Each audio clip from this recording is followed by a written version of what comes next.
Good morning, Tony Melo, Melo Properties team. Hope you're all doing well.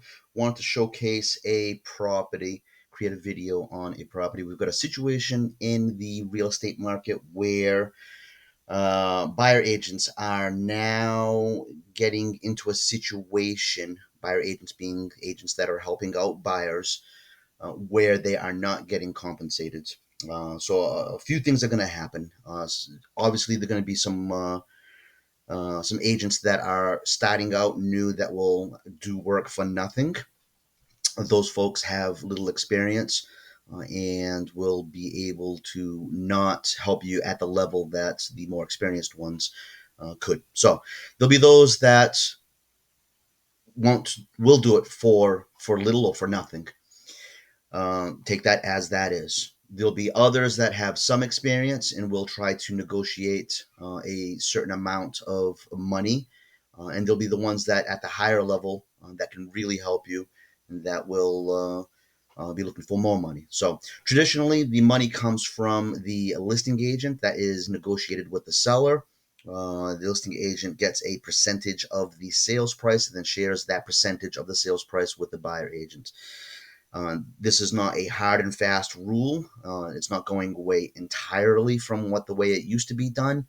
But here is a case where this listing agent has decided to offer no compensation because they are allowed to do that now, as of I think yesterday, day before yesterday. So what that's not going to do is, it's going to change things for sure. What it's going to do is it's going to bring unrepresented buyers to the listing. Buyers will go directly to the listing agent. Problem with that is that they won't get representation, which means that the listing agent, being that they are only responsible for the seller, will do everything that they can and have to legally do whatever they can to protect the seller. So if the buyer gives the listing agent information that the listing agent can use against the buyer, because they're going to the listing unrepresented, then the listing agent will use that information, has to use that information, and give that information to the seller so that they can use it against the buyer. All right, so this is all government and court driven. They are making an absolute mess and are hurting half of the real estate market, the buyer side of the real estate market. So, in conversations with us, Melo Properties team, Trident Realty Group, the new conversation with buyers are going to have to be for the listings that give a reasonable amount of compensation. What is reasonable? 2%, 2.5%. That's the traditional split, 50-50 split. That is reasonable to us. All right. For those cases, then it costs you nothing for us to help you because we're still getting our money through the listing agent, through the seller, eventually, and in theory, through you because you're paying for that home. For the ones that don't offer any compensation, like this listing here, um, we're going to have a discussion about you paying for that representation, or we will not be able to help you. All right. So came across this one today. Someone had asked about it, one of our buyer clients. I kind of broke the news to them. I'm creating this video, which I'm going to send to them so that it explains even beyond what I just text that person. Uh, in my opinion, I've made videos in the past. This zero representation, listing agents paying nothing from their commission is not in the best interest of their clients. And I am not sure if they are or are not explaining this to their clients, the sellers, because it is going to affect the level and the amount of buyers coming to their house to buy their house. So that in the end hurts their position. That's neither here or there. I'm not sure what the case is. 16 Central Ave, all right, 2,000 square foot, $500,000 home, two family. Not a bad home, New Bedford. It's got these garages, extra rental space potentially, fine and dandy. Can you get more than that for rent? You can. That is probably where it should be as far as price. And here we go. Buyer agent 0%, sub agent not offered, facilitator 0, based on the net sale price. So this compensation based on can swing two ways: gross sale price, which is that price and that price regardless of what the purchase price is, or the net sale price. So if somebody offers less than the 499, 800, 450, 425, 430, and the sellers accept it, the commission is based on that lower amount. Of course, now that we're looking at 0 to the buyer agent, that doesn't mean squat, at least not to the buyer agent. A bunch of stuff, agents, and there's the information as far as the open house.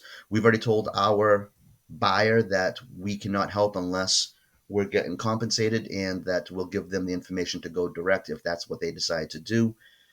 Bank check, no personal checks will be accepted. All right.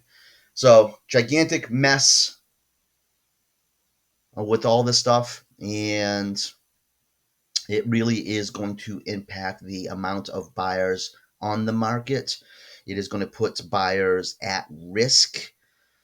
And honestly, there should be a class action lawsuit suing the state and the government, or the court system, or whoever it is that is putting this stuff in place. The lawyers that are heading up these class action lawsuits from the other direction. There should be a class action lawsuit from buyers statewide, nationwide, suing those lawyers, um, and suing for malpractice for doing what they're doing to do this whole change in how things are happening. They, in the end, do not know what they are talking about. In the end, do not know the full potential of the damage that they're doing to the the buyers out there that are looking to buy homes, and it's going to affect the lower income folks that are straddling between renting and buying. Is going to push more buyers back into renting and keep renters from moving from renters to buyers. It's going to increase the rental market just because of this situation where people are not going to work for free. They need to get paid. Where are they going to get paid? They have to get paid by the buyer. Even if banks start, and here's an option, even if banks start deciding to roll in the buyer agent compensation into the mortgage, that is a possibility if the bank allows that. But what does that do? It reduces the amount of money that the buyer can put into or use to buy a property. They're forcing buyers to buy a lesser property. In this case, the buyer that we're working with right now is at this point. If they have to come up with $12,000, 12,500 for a commission, and then another 12,500 for down deposit, and another 12 or 5 $15,000 for um, closing costs. I'm not saying those are the exact numbers, but you add one to the other. Are they buying a $500,000 home? No, they're not. Now they're buying a $400,000 home, or 450, or 430, or for something. So it is going to affect the market one way or the other, and unfortunately, it is going in this direction, whether we like it or not. Feel free to get together with other buyers. Go contact a lawyer and start up a class action lawsuit to sue the folks that have started this process, and creating a massive issue with the not only with the state of Massachusetts, all states in the United States are going to be affected by this. All right, so just a basic description of some of the stuff that's going on these days. We at Melo Properties team, Trident Realty Group, will not work for free. The money will either have to come from you as the buyer agent, or if to have a discussion with your lender if they want to roll that commission into the mortgage, then that is an option. However, we need to know that, because then we're going to have to restructure the buyer agency agreements, and the pre-approval will have to be restructured as well to include that amount, or somehow we will have to figure out that amount, because we will need to know what money we have available to us after down deposit, closing costs, and buyer agent fees. to be able to target the properties that buyers are able to buy and successfully get us through to a closing. Tony Mello, Mello Properties team, 508 369 9755. God help us all.